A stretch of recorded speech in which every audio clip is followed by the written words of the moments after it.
Hello everybody, welcome to Shogi Ramen TV. いらっしゃいませ. Let's enjoy Shogi with me. Today, I want to talk about double wing attack for the third step of the beginners. In the double wing attack, there is many options from here, and the key feature is about this silver. This is the most important piece from here. About this silver, there is 5 options. So the first one is moving the silver and moving the silver. This is called bogging. And the other one is moving silver and moving silver. This is called UFO silver. This is one interesting usage. And the other one is pushing pawn and moving silver here. This is called hayakurigging. This is also one of the popular way. And the other one is pushing pawn and moving the silver. And sometimes moving the silver here. This is koshikagegging. And the last one is keep this position. This is also one of the interesting options for this silver. So instead of this silver, using the knight like this is one way. And also moving the king to the right place. So in this case, this silver works as a minnow castle. Okay, then let's see from one by one, and let's start from the bogging case. So about the bogging, the first step is taking pawn, pushing pawn, and take a pawn by rook, and dropping pawn, and move back the rook here. So in the bogging case, this position is better than this position because the silver is the main piece for the attack. So moving the rook, this position is good way. So from here, moving the silver and moving silver and moving silver. It's very simple, and that's why it's very popular. And from here, if the gote didn't protect anything, you can attack from here, dropping pawn and take pawn and take by silver. And this situation is already center is winning. So for example, gote cannot drop. So take by silver and take by rook. This is most simple way, but the most popular way in the beginner players. So this bogging is simple but very strong. So the gote has to defend something. So for example, pushing pawn and moving silver, and also gote will take pawn.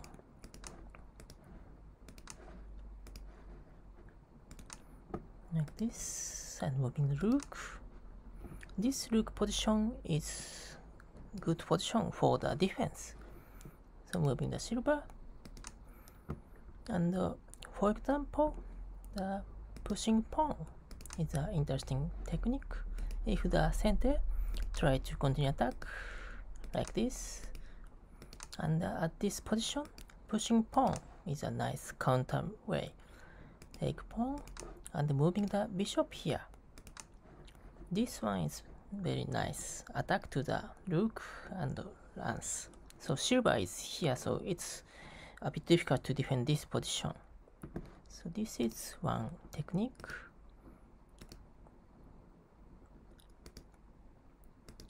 And the other one is for example, dropping pawn and moving the bishop here.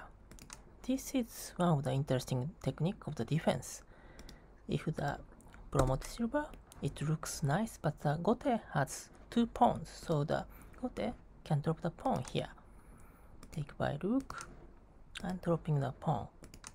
So the bishop works very well for the defense. If rook escape, gote's sentence silver will be captured by gold. So this is also one of the nice technique.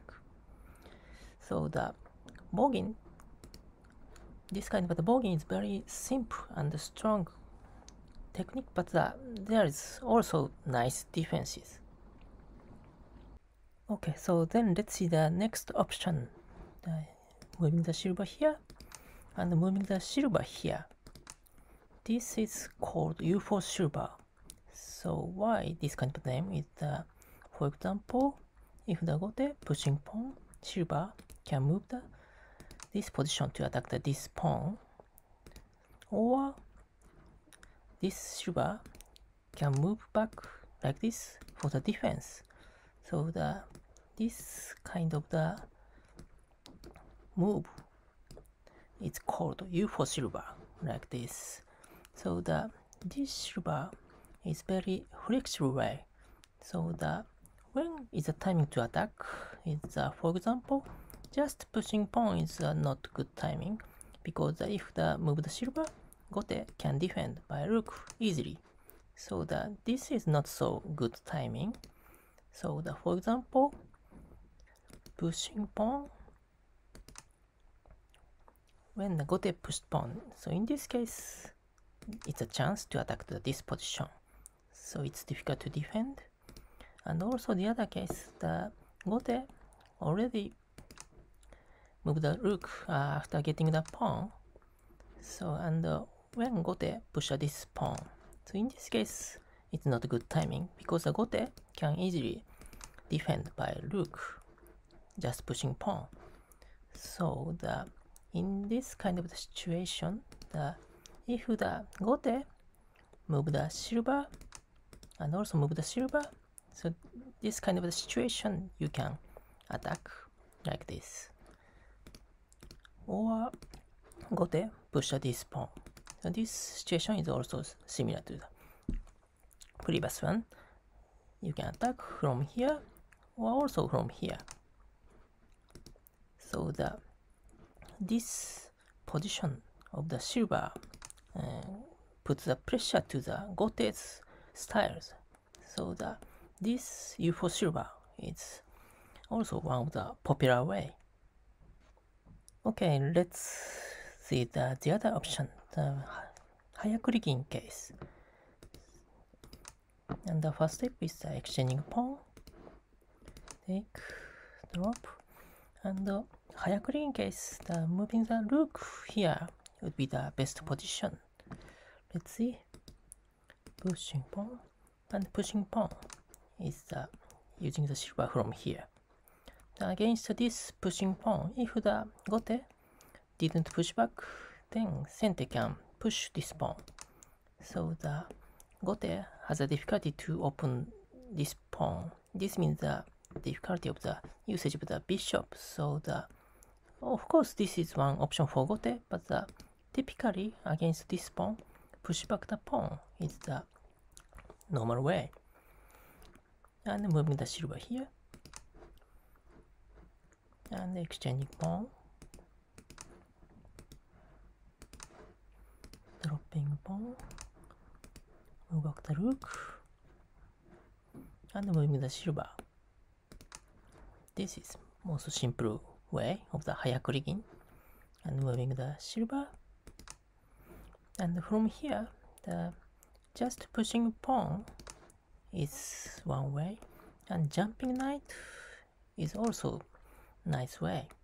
So using the silver and also knight. So when the knight case,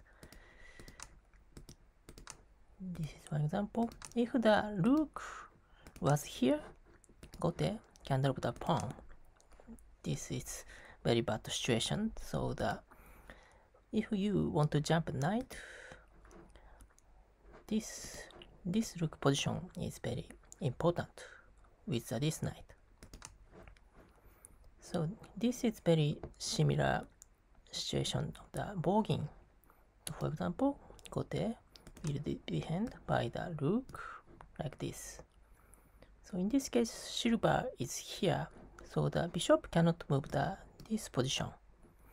And also the sente has exchanged this line of the pawn. So in the future, for example, dropping the pawn would be the nice way for the attack, like this kind of the attack using the knight. So this is one interesting way, and this is a different point of the normal bogging. Okay, then let's see another option. Pushing pawn is the way, and when you push this pawn, you need to take care about this attack by rook. Pawn and pawn. If you drop the pawn, gote can take 2 pawns. So this is not so good for sente. So, but in this situation, sente has already pushed the h pawn, so the sente can move the silver to protect this pawn.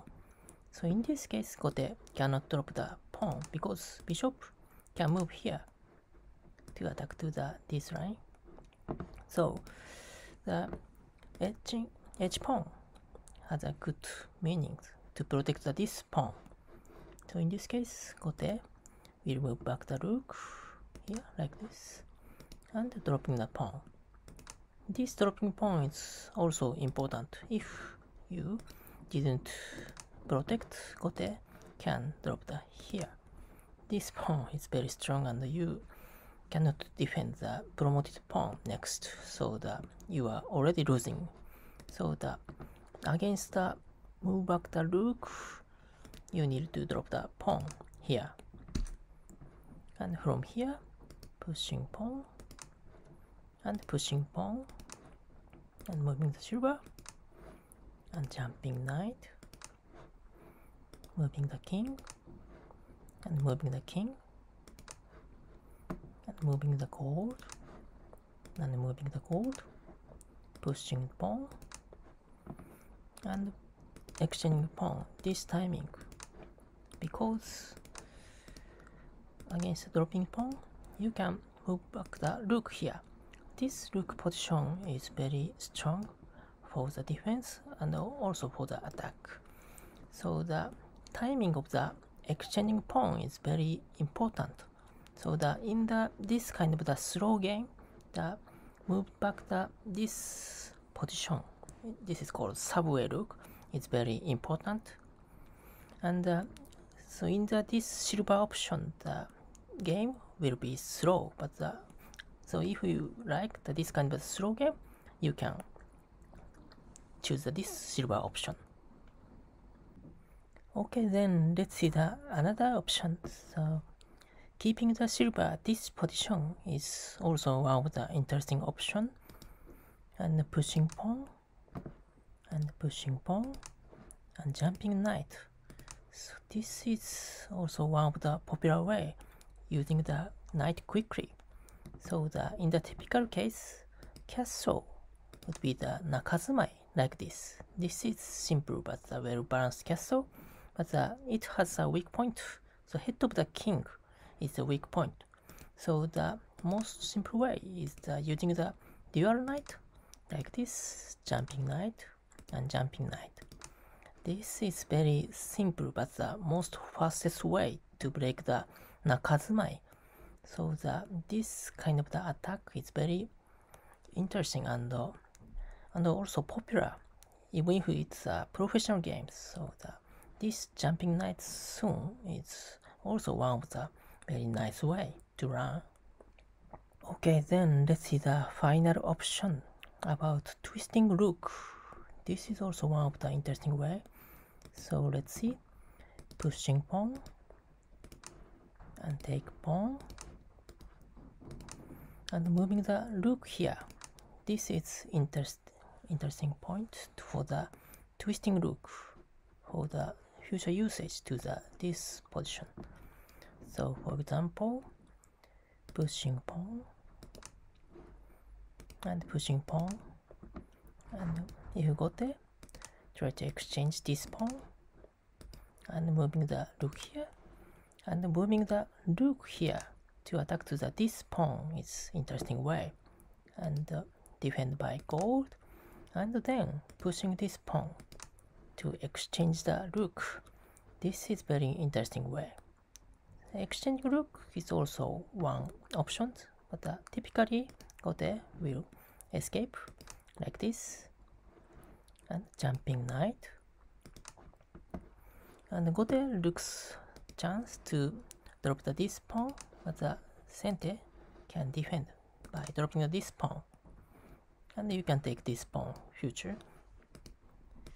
So against jumping knight, pushing pawn, and dropping the pawn, moving the silver, and moving the rook here, and dropping the pawn, or moving the gold here. So this is very nice way to use the rook. This is called twisting rook, and this is very interesting way. And from here, Sente can castle to the Mino castle. Mino is already here, so you can easily entering the castle. So the different from the Mino castle, the pawn is not here. So this would be the benefit or bad point in the future. So the benefit is that you can use the pawn for the attack, but also Gote can attack. For example, dropping the knight here like this. So the dropping the pawn is also one way.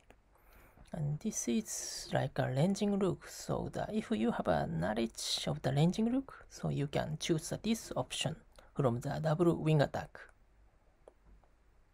Thank you for watching this video. I have explained the options from here, and the key piece is this silver. So how to use this silver is the key options, and all options I explained are very useful, and you can choose one of them. Okay, thank you. See you next ramen. Bye bye.